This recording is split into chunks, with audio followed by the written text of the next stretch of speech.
Other Javed साहब, जो funding होती है पॉलिटिकल पार्टीज की, ये तो सब पार्टीज की हुई है, आपने किस किस की देखी है? और तहरीक इंसाफ के इस केस के बारे में आपकी क्या राय है? जी बहुत शुक्रिया कोई कामरान प्रॉब्लम साहब। है इसमें? मेरा ख्याल है कि जो फंडिंग, जो एलानिया फंडिंग हमने देखी है, वो मेरा ख्याल है सिर्फ तहरीक इंसाफ की देखी है। तहरीक इंसाफ के साथ मसला ये है कि उनके साथ 3-4 ऑर्गेनाइजेशंस जुड़ी हुई हैं इमरान खान साहब के साथ। जैसे नमल की भी फंडिंग होती है, यहाँ पे शौकत खानम हॉस्पिटल की भी होती है। तो इन तीनों इदारों के लिए यहाँ पे बड़ी फंडिंग हुई। पीटीआई के जो वर्कर्स हैं उन्होंने यहाँ पे फंडिंग की। बहुत सारे फंक्शंस ऐसे हुए जहाँ पर चंदा इकट्ठा किया गया, और खास तौर पर इलेक्शन से पहले काफी यहाँ पे चंदा इकट्ठा। और उस पे एक दफा मैं ये भी बता दूं कि कुछ मामला यहाँ पे भी प्रॉब्लम्स हुई थी फंडिंग को लेके। यहाँ पे एक सदर हुआ करती थी पीटीआई की, तहरीक इंसाफ की, आजकल वो लाहौर में मौजूद होती हैं। तो वो पहले इंचार्ज थी, उनकी बहन भी का भी मामला था, तो उस वक्त भी कुछ मामला सामने आए थे। फंडिंग यहाँ पर मैंने जनाब जुल्फी बुखारी साहब की भी देखी। उन्होंने भी एक बहुत अच्छा फंक्शन करवाया था यहाँ पे डोरचेस्टर होटल के ऊपर एक लॉबी में, और वहां पे भी नहीं, काफी मेरा एक सवाल है आपसे कि क्या आपको ये जी जी लगता है कि अदर जावेद साहब के ये फंडिंग जो लोग कर रहे थे, जिसे मुबैना तौर पे इंडियन नेशनल का जिक्र किया परविशा साहिबा ने, ये लोग शौकत खानम के लिए फंडिंग कर रहे थे और उसको मुबैना तौर पे पाकिस्तान तहरीक इंसाफ के पॉलिटिकल पर्पस पे फंड में चेंज कर दिया गया है, या ये तहरीक इंसाफ ही की फंडिंग थी? नहीं नहीं, बिल्कुल नहीं। ये तहरीक इंसाफ की अलहदा फंडिंग हुई थी, नमल की अलहदा फंडिंग होती थी, और शौकत खानम की अलहदा होती थी। जब भी ये फंक्शंस होते थे तो उनका बाकायदा बताया जाता था कि ये इस मकसद के लिए हुई है। और सबसे ज्यादा जो फंडिंग हुई वो शौकत खानम हॉस्पिटल के नाम पे हुई। अब मुझे नहीं पता, लोगों को क्लियर होता था, लेकिन इलेक्शन से के पहले तहरीक इंसाफ के नाम पे भी फंडिंग हुई, लेकिन वो बता के हुई। जो फंक्शन यहाँ होते थे कि तहरीक इंसाफ के लिए फंडिंग की जा रही है। इलेक्शन के पहले भी लोगों ने यहाँ फंडिंग की, लोगों से इंडिविजुअल्स भी लिए गए, फंक्शन भी लिए गए। तो ये तीनों का एक, क्योंकि अलहदा ऑर्गेनाइजेशन थी, और तीनों अलहदा रजिस्टर थी यहाँ पे बरतानिया में, राइट। क्योंकि बरतानवी कवानीन के मुताबिक चैरिटी, ये कोई भी फंडिंग इकट्ठी करने के लिए आपको यहाँ पे बैंक अकाउंट होना चाहिए और बाकायदा रजिस्टर्ड इदारा होना चाहिए। तो ये तीनों की अलग-अलग फंडिंग हुई। लेकिन एक बात कहना चाहूंगा कि जो इलेक्शन कमीशन की रिपोर्ट आई है, अगर यहाँ बरतानिया में किसी राइट। हुकूमत के खिलाफ आई होती, जी जी। तो फिर मेरा ख्याल है कि शायद यहाँ पे हुकूमत खुद ही इस्तीफा दे के मुतालबा कर रही में होती वो कि ये सबसे अगर कोई वजीर आजम मुजरिम साबित होता तो उसको इस किस्म की ट्रीटमेंट भी ना मिलती जो वहां मिल रही है। तो ये तो तकाजे छोड़ दें आप। वो आप ठीक कह रही है, बरतानिया के तकाजों की बात ना करें, लेकिन बरतानिया ने ही फिलहाल उनको यहाँ पे मेडिकल की पनाह दी हुई है, और अल्हम्दुलिल्लाह आपने इनको मेडिकल की ग्राउंड पे भेजा हुआ है। तो बरतानिया से पूछने से पहले अपने आप से पूछें कि आपकी कैबिनेट क्यों ज़ारो कतार रो रही थी कि खुदा का वास्ता नवाज शरीफ को जाने दें, हमदर्दी की बुनियाद पे क्यों आपने कानून को पामाल किया, बाकी बीमार कैदियों को नहीं जाने दिया?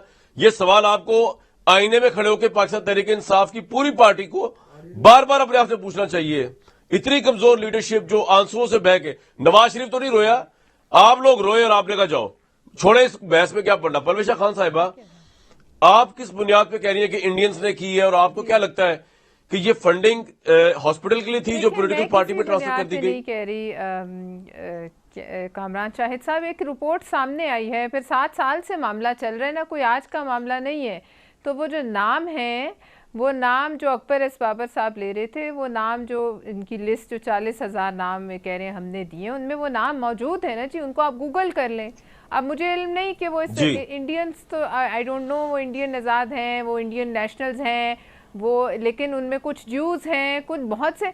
अब हमें क्या पता इनमें कौन कौन से मज़ाहिब के लोग हैं, लेकिन बात ये नहीं है कि किस मज़हब ने किस लिए। मुझे ये समझ नहीं आ रही कि किसी भी जिसने भी दिए वो मकासद जो उनके पीछे लोग हैं वो कौन है। से जो बड़ी बड़े आप देखिए ना, 20 लाख डॉलर शायद, if I am not wrong, बड़ी रकम है। फिर ये कैसा हुस्न इत्तफाक है कि फिर उसी शख्स को जो है वो वहाँ पकड़ा जाता है और वो वहाँ अमेरिका में मुजरिम है, फिर दूसरे जो शख्स हैं वो उनको यहाँ अपने नथिया गली में, नथिया गली किसी की जागीर तो नहीं, आपको पसंद है ना वो अलग बात है, लेकिन वो किसी की जागीर नहीं कि आपने उनको फंडिंग के बदले में जो है, ये एक आपको याद होगा टर्म हमें इन्होंने बताई थी, कॉन्फ्लिक्ट ऑफ इंटरेस्ट। खान साहब ने इससे बहुत जो है कौम को जो है रोशनास कराया था इस टर्म से। तो इसको और क्या कहेंगे। बात यह है कि अब जो भी इल्ज़ामात हैं वो सच हैं या गलत हैं, ना मैं तो किसी को मुजरिम कहूँगी, ना मैं किसी के ऊपर इल्ज़ामात इस तरह लगाने पे यकीन रखती हूँ। जैसे कहते थे कि वो फलानी मिल से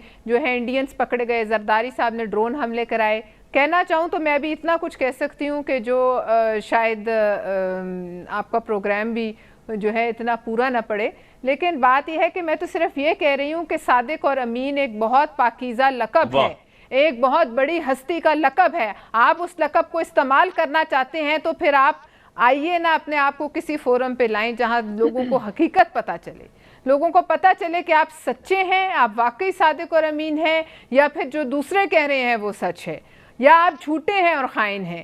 لیکن اس کے لیے کوئی فورم تو ہوگا نا. اگر انہی کی بات مان لی جائے تو اس کے لیے کوئی فورم تو بتائیے. اس میں بہت سی باتیں ہیں. آج پاکستان دیوالیہ ہوا ہے کامران شاہد صاحب. پوائنٹ آ گیا آپ کا، ایسے آپ کا پوائنٹ آ گیا، حقائق ہیں. بالکل ٹھیک ہے. کیا ایسے حقائق ہیں جن سے ہمیں فیس کرنا پڑے گا؟ ملکہ بخاری صاحبہ، عمران خان برانڈ سچے ہیں یا جھوٹے ہیں، ایماندار ہیں یا فراڈی ہیں؟ یہ سوال دونوں پارٹی اٹھا رہی ہیں. کیا یہ اچھا ہو نواز شریف صاحب کی طرح آپ سپریم کورٹ سے ریکویسٹ کریں کہ جناب اس کے اوپر اس کی سماعت کی جائے، اس کے اوپر ایک کمیٹی بنائی جائے. آپ پہ یہ جو دھبا لگ رہا ہے، یہ جو کیچڑ اچھالا جا رہا ہے، اس سے آپ کو نجات مل جائے. دیکھیں کیچڑ اچھالنا تو اپوزیشن کے رہنماؤں کا کام ہے. ابھی بات ہوئی ایک نیوز کی، کسی کو ہوٹل کا کانٹریکٹ دے دیا، فیک نیوز لگوا کر اخبار میں اسے پیڈل کرنا، اسے نیشنل ٹیلی ویژن پہ جھوٹا بنا کر سچ بنا کر پیش کرنا، یہ تو ان کی عادت ہے. اس کا کچھ نہیں ہو سکتا. ہم جانتے ہیں کہ آپ نے ہمارے اوپر ایک کیس کیا، ہم نے 17 سال کی دستاویزات دیے، اور ہمیں پاکستان کی اعلیٰ عدالت نے کہا صادق اور امین ہیں. ہم نے خود نہیں کہا کہ 62(1)(f) کے زمرے میں آپ آتے ہیں، آپ صادق اور امین. اب ایک اور کیس آ گیا آپ پہ، وہ ایک کیس ختم ہو گیا، ایک اور آ گیا ہے. اب پھر صادق اور امین پہ سوالیہ نشان. نواز شریف کے اوپر پاناما لیکس ہے، یہ ہم نے نہیں کروائے. آپ کے جو عمل ہیں وہ سامنے آ رہے ہیں. ہمارے اوپر جو فنڈنگ کا کیس ہے، جو ہمارے اوپر چیزیں جو الزامات لگائے جا رہے ہیں، اس کو بھی ہم اس کے اندر بھی سرخرو ہوں گے. ہم پاکستان کے الیکشن کمیشن کے سامنے ہر چیز کو پیش کر رہے ہیں. واحد پولیٹیکل پارٹی ہیں جو قانونی اور تفصیلی طور پر اپنے آڈیٹڈ اکاؤنٹس پیش کر رہے ہیں. ان کے کہنے سے یا ان کے غلط الزام لگانے سے ہم فوراً ایڈٹ پولیٹیکل پارٹی نہیں ہوتے. اس کو آئینی اور قانونی تقاضوں کے اوپر ثابت کرنا پڑے گا. آپ نے تو کافی سال رکوا کے رکھا، وہ تو آج الیکشن کمیشن ہمت کر دی، جو ایک آزاد آئینی ادارہ ہے. ہم ایک آزاد آئینی ادارے کے سامنے اپنی دستاویزات پیش کر رہے ہیں، اپنی جو گزارشات ہیں وہ پیش کریں گے، اپنی قانونی پوزیشن پیش کریں گے. پرویشہ خان صاحبہ، اس ہائیسٹ مورل گراؤنڈ کو آپ ہلا نہیں سکتی میرا خیال سے. نہیں، میں تو واقعی نہیں ہلا سکتی، لیکن مجھے یہ سوال کا جواب دے دیں کہ کون سی ریاست مدینہ یہودیوں کی فنڈنگ سے بنی ہے؟ یہ پوچھنا تو ہمارا حق ہے نا. آپ نے کیا ان یہودیوں کو بتایا کہ ہم ریاست مدینہ بنانے کے لیے آپ سے پیسے لے رہے ہیں؟ ملکہ صاحبہ جواب دیں. یہ تمام سوالات پرانا پروپیگنڈا ہے، یہ پرانا پروپیگنڈا ہے. ہم اور باعث شرم ہے کامران شاہد صاحب کہ اس قسم کے الزامات لگا رہے ہیں. باعث شرم ہے اور کچھ نہیں کہہ سکتے. پکڑے گئے ہیں رنگے ہاتھوں. تو بجائے جواب دینے کے کہتے ہیں کہ ہم سرخرو ہو گئے، سمجھ نہیں آتی. اور آپ جواب دیجئے، نہیں تو آپ جواب دیجئے، نہیں تو نون جواب دے، نہیں تو ہم تو دیں گے. جو 7 سال آپ نے اس کو چھپایا، 7 سال چھپایا نا انہوں نے، تو اب اگر ہم پہ آئے تو ہم جواب دیں گے. ہم کیسے بچ سکتے ہیں؟ اگر ہم نے یہ فنڈنگ لی ہے تو ہم بھی جواب دیں ہیں. لیکن اس کا یہ جواب نہیں ہے کہ